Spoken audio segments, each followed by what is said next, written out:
বহুল আলোচিত ৩ বিঘা করিডোর দিয়ে লালমনিরহাট দহগ্রাম ইউনিয়নে গরু প্রবেশে বিএসএফ বাধা দেওয়ায় গরু সংকটে পড়েছে এলাকাবাসী।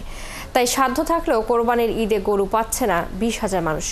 এই বিষয়ে বিজিবি করে কথা বলতে রাজি হয়নি। তবে পাটগ্রাম উপজেলার প্রাণী সম্পদ অধিদপ্তরের কর্মকর্তা জানান, সরকারের উচ্চ পর্যায়ে আলোচনা ছাড়া কোনো সমাধান নেই। মিলন পাটোয়ারির তথ্য ছবিতে প্রতিবেদন।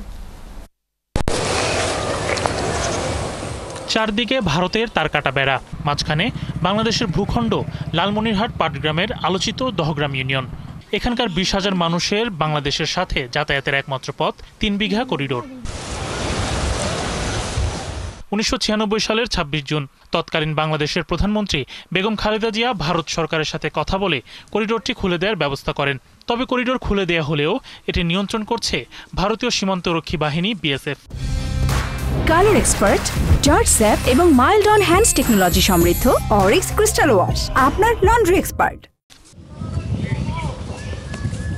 বিএসএফ এর ঘোষিত নিয়মে এবার এই দহগ্রামে বাংলাদেশের কোনো গরু প্রবেশ করতে পারবে না। তবে দহগ্রামের ভিতর থেকে করিডোর দিয়ে বাংলাদেশের ভিতরে প্রতি সপ্তাহে হাটের জন্য ৬০টি গরু বের করা যাবে। শুধু কুরবানি বলতে না, অন্যান্য সময় আমার প্রয়োজনীয় একটা গরু পাটগ্রাম থেকে আনা লাগতেই পারে। বিএসএফ বাধা দেয়, আনতে দিচ্ছে না। তাইরা চারিপতি বিরাঘাটা একটা গরু একটা পোকাও নাই, সে আমার কি করি সব কুরবানি দেবো, তাহলে এই মাইয়া সব কি করে খাবে? পাটগ্রাম থেকে আনতে দেয় না কোরবানির জন্য, পাটগ্রাম থেকে তো গেট দিকে আনি দেয় না। গরু তো আনি না, তার কুরবানি হবে, তাতে ঘর পড়ে থেকে লাভ আছে। এমন নিষেধাজ্ঞায় গরুর সংকটে পড়েছেন দহগ্রামবাসী। তারা বলছেন, এবার কোরবানি দেয়া থেকে বঞ্চিত হবে কয়েক হাজার মানুষ। কুরবানির জন্য গরু সাধারণত দেখা যায় এখানে কিছু গরু আছে, কিন্তু এরা তো সব গরু কুরবানির উপযোগী না। এখানকার মানুষ চাহিদা পূরণ হচ্ছে না। যে এটা গ্রামে আমাদের যেগুলো গরু আছে ওগুলোতে আমাদের চাহিদা পূরণ হয় না, আমাদেরকে পাটগ্রাম থেকে গরু নিয়ে আসতে দেয় না। এটা কি ব্যাপার? হ্যাঁ, ঈদের আনন্দ আমাদের কাছে নাই।